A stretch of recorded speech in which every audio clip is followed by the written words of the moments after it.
Ambassador Dr. Monica Juma, thank you for joining us. And let's just go straight into this. But let's start by taking a look at the lives lost. This is a conflict that's been ongoing for a long time now. A lot of human lives lost. And we come to the issues now of culture where you could compensate a life previously perhaps with cattle. And we'll deal with that a little bit later. But also now we're seeing security forces losing lives. And I want to just read a few of the tweets that have come in on this issue. Gerald Muturi says, it's so sad that security officers continue to lose their lives in the line of duty. These bandits must be contained urgently. Aidan Malak says the government is only taking new recruits who are not used to guns to these areas. And Karanja Joshua says, how much do our police officers earn as risk and hardship allowance? So you can see a lot of people centering on the struggle that our forces face. So let's start there. What do we need to change in terms of how we police these particular areas? Julie, first of all, I want to say good evening to Kenyan viewers. And it's really unfortunate that I have to appear in this program the first time on this most unfortunate day. But I want to begin by expressing my own condolences and those of the Ministry of Interior to the families and friends of the departed troops. It is a very sad day. Losing 19 soldiers at once and an attack is something that is shocking, and it is not a surprise that the country is in a shock, because the attack on security forces is really an attack on the state. It is an attack on the state, and this is one of the shifts that we have begun to see, where there is almost an appetite to attack armed, uniformed police people. But let me calm the nation. I am here today to calm the nation and to add the voice of the ministry to that of the president and the deputy president, who today have reaffirmed their commitment to secure this country and its people and their property. And therefore, this unfortunate event, we want it to be part of our past history in terms of the security of this country. A lot of people watching are hearing this, and I think, you know, when we saw the Baragoy massacre, again, we had assurances. Every step of the way, we have assurances. Let's go into the detail of this now for a moment. And I mentioned earlier cultural practices, particularly in these areas where we see a lot of banditry and cattle rustling, where it's easy to compensate for life. So almost the life of somebody, for instance, in Turkana, it seems that it's treated as lesser than in Nairobi, where you cannot dare kill someone and then say culturally we offer compensation. So can we be assured now that these cultural practices are a thing of the past or are applied alongside the rule of law, which means that you pay for your crimes? His Excellency, the President, has underscored that this nation is forged on the rule of law. I think that is very important. In fact, our Constitution gives serious guarantees to the safety, to the sanctity of life. And so the idea that you can have a cultural norm that somewhat limits or negates this basic right is just not acceptable. So we are telling everybody, and the President was very clear in his message today, both in Kapendo, and that he would not allow people to take anyone's death, anyone's life, particularly uniformed police officers, because it has significant symbolic value in terms of really chipping at the legitimacy of the state. So it is very important because it is one of the marks that determines whether a government is in control or not. But Julie, let me say the following, that the belt and where you have shown in terms of the deaths of police officers, you will see it's almost a belt. It's almost a belt of, if you want, of attacks, particularly what you're calling bandit attacks. And one of the key characteristics of this region is the number of arms that are in the hands of people. The estimate is running into hundreds of thousands, perhaps 150,000 guns. So we are having, and that is part of the reason why you have heard about operations for disarmaments and things like that. So just going into that, because the President has said that the guns of the particular officers who have slain must be returned. Indeed. That ultimatum has been issued. Indeed. Why are we not seeing immediate entry into these communities and disarmament? Is it not time that we got there? Well, I can tell you, Julie, that as we speak here, there is an operation going on. I can tell you that there was an undertaking by the leadership of these communities that those arms will be returned. And there was no disclaimer on this. These arms must be returned. And there was an assurance that they would be returned. So we expect that there will be a surrender of arms, particularly the government arms, which are registered. We can counter-check that once we get back to them. Plus the uniforms that were taken off the officers. This must also be returned. Let's stay on this issue of disarmament and working with communities and with leaders. Security experts tell us there is a strong link between the cattle rustling, political patronage and business. Much of this is about the money. Sadly, as much as we look back at root causes, cultural issues, yes, there are some boundary issues, but there's also a lot of business going on around cattle rustling. I'll share some tweets that are coming in. Selina Israel says there are some big fish behind these Turkana attacks.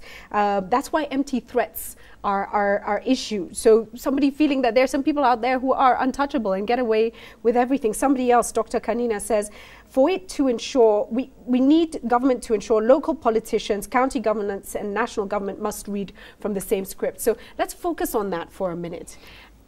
Julie. Big fish, untouchables. It's been going on for years now. Who are these people? Who is brazen enough to kill the police? Well, we are saying nobody is going to be allowed to kill the police. Now, somebody looking at me will say, but they are already They're dead. doing it. They have already done it. And we are saying that we've not seen a situation where 19 policemen are taken out at a go. We are saying this must be the last time that unfortunate incident happened because the operations and the development agenda of this government is hinged on sustainable peace. We are not going to be able to roll out the development agenda of this government in a situation of instability such as we have seen in Kapedo. So even to map out that development agenda requires that we restore sustainable peace, not just negative peace, as sometimes it is called. Now, it is true that when you look at certain analysis in terms of the pattern of the so-called cattle rustling, you will see that it has morphed from the cultural norms where people used to take cows for, say, marriage purposes, for social functions and things like that. And large herds of animals are being taken out and they are not found, which is an indication of the commercialization of these farms, I mean, of this business, rustling and so forth. Now, we are also told that, and this is where it links to your second question in terms of what is the role of the leadership. In these communities, leadership is key to influencing the actions of the people. We were told today at Chesitet that it was young people that did this. The leaders told us, they told the president that. Now we're saying there is no way young people would just wake up and do a formation and attack without direction. So that seems to suggest that there must be a hand that is organizing and commanding these young people. Now, part of that, we've been told that there is a pattern of retired, uniformed service people that might be involved in the formation. Because when we analyze the character of the attack, the ambush, for example, the 25th ambush, it took place at 3 points, very well coordinated. Very strategic. Very strategic. It would not have been possible for anybody to survive that type of an attack.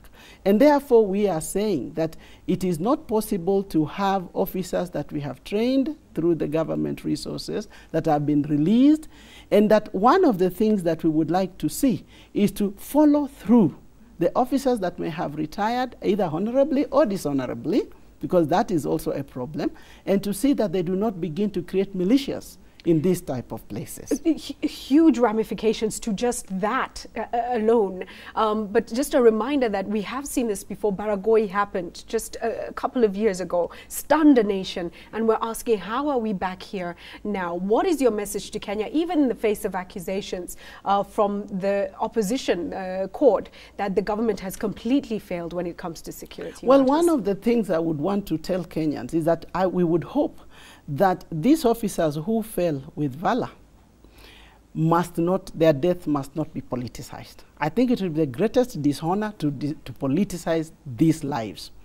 Secondly, to say that these officers did not die in battle. They had gone to rescue the vehicle that had been attacked a week ago. So they were not in battle, they were not engaged. So it is not like it is a failure of an operation. It is not.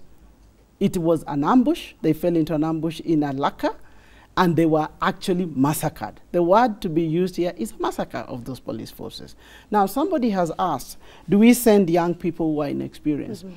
The first officer to be hit was an inspector. So there is no time where you take recruits or people who have just graduated recently to send them off. You are actually calibrating experience and command, because people, this is a uniformed a unit. They have to be commanded, and you cannot be commanded by junior fellows.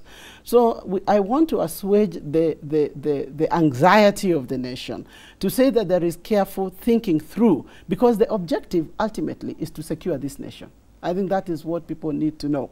And I think the people in these particular areas are crying out for security. You will see from our viewers' responses tonight what they're saying, that they want to see more done.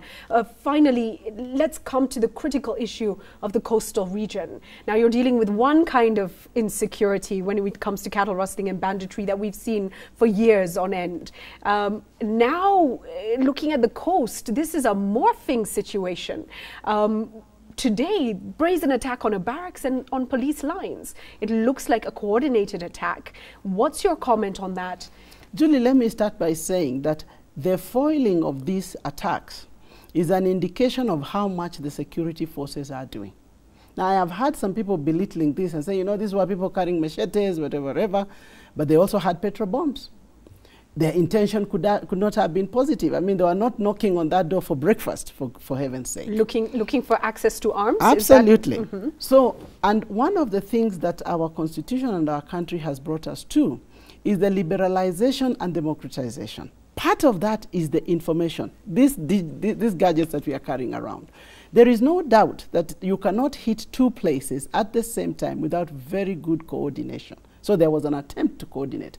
But I think we need to look up as Kenyans and say, we have security forces that are actually foiling this. And there are very many foiled attempts that the security forces are dealing with on a day-to-day basis. And that is why we want to calm this nation, to say that there are officers that have given their lives, that have given their commitment, and that are working to secure this nation.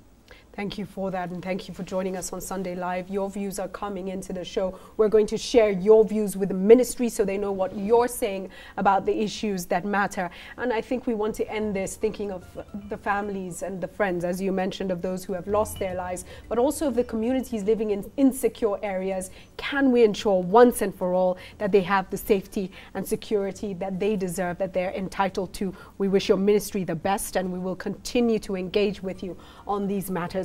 Maybe 2 seconds, a final word to Kenyans. Julie, I want to tell Kenyans that part of securing our nations means we must all participate.